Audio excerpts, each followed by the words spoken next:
Teman-teman, perkenalkan nama aku Hersudita Purnama dari kelas 3 PKIG. Di sini aku akan sedikit menjelaskan mengenai emosi dan cara mengatasinya. Di sini aku sudah sempat bertanya kepada salah satu anak mengenai jenis emosi dan cara mereka mengatasinya. Di sini Halo, nama saya Riki. Saya dari kelas 6. Yang kamu tahu, emosi itu ada berapa?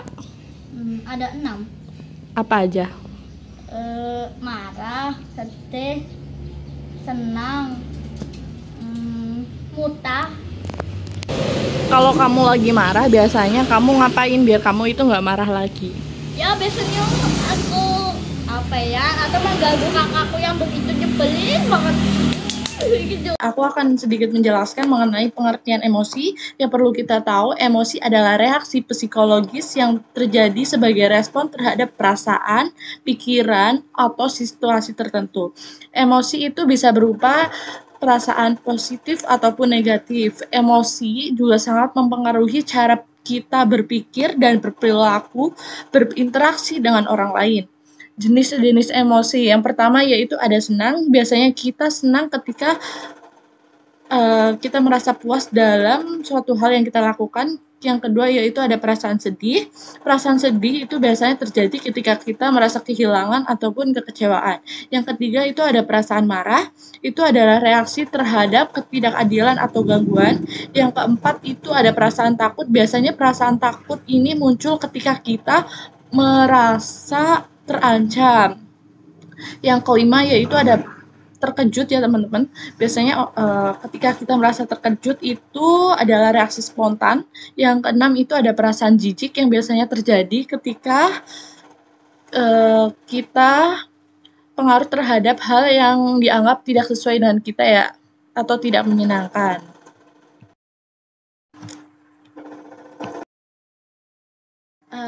Aku di sini juga akan menjelaskan tentang penyebab emosi. Yang pertama itu ada dua ya teman-teman, yaitu internal dan eksternal. Yang internal itu biasanya berasal dari pikiran, ingatan, atau perasaan pribadi. Yang eksternal itu biasanya berasal dari lingkungan, interaksi dengan orang lain, ataupun peristiwa tertentu.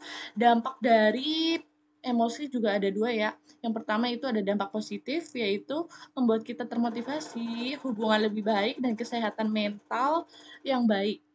Yang kedua itu ada dampak negatif. Biasanya dampak negatif ini tidak jauh dari kita, membuat kita stres, konflik, dan gangguan kesehatan mental jika tidak dikelola dengan baik. Cara untuk kita mengenali emosi yaitu identifikasi apa yang kita rasakan dan pahami penyebab dari emosi tersebut muncul. Cara mengendalikan emosi yang pertama yaitu dengan latihan pernapasan. Aku contohin ya teman-teman. Contoh aja nih, kita diam dulu ya teman-teman. Kita tarik napas dalam-dalam, tahan beberapa detik, dan lalu hembuskan perlahan seperti ini.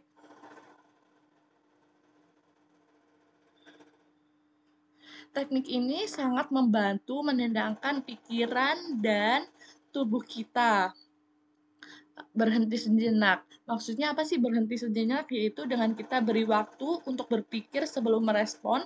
Ini untuk menghindari kita bertindak impulsif. Kita juga bisa melakukan dan berbicara dengan orang lain, seperti kita curahkan perasaan kepada teman atau keluarga, konsultasi dengan profesional jika diperlukan ya teman-teman. Cara mengelola emosi negatif, contohnya itu ketika kita merasa marah, kita bisa gunakan teknik pernapasan yang seperti tadi aku contohin. Kedua, ketika kita merasa sedih, kita bisa berbicara atau sharing-sharing gitu ya teman-teman dengan orang yang kita percaya mengenai masalah apa yang kita hadapi. Kita kadang itu membutuhkan perspektif orang lain. Seberapa penting sih kita mengelola emosi, yaitu yang pertama itu ada cara mengurangi stres dan kecemasan, yang kedua itu meningkatkan hubungan sosial, yang ketiga kita itu bisa meningkatkan produktivitas, dan yang keempat kita bisa menjaga keseimbangan mental dan fisik. Jadi teman-teman kesimpulannya, kita harus bisa memahami emosi yang sedang kita rasakan untuk kita mengambil langkah selanjutnya untuk menghadapi masalah tersebut itu seperti apa. Nggak semua masalah itu bisa diselesaikan dengan emosi ya teman-teman. Kadang kita juga harus perlu kita rehat atau kita berhenti sejenak mengenai eh, berhenti dari permasalahan tersebut, untuk kita bisa berpikir jernih dan kita untuk bisa mengambil keputusan yang lebih baik. Sekian, terima kasih teman-teman. Jangan lupa bahagia, jangan lupa makan. Bye.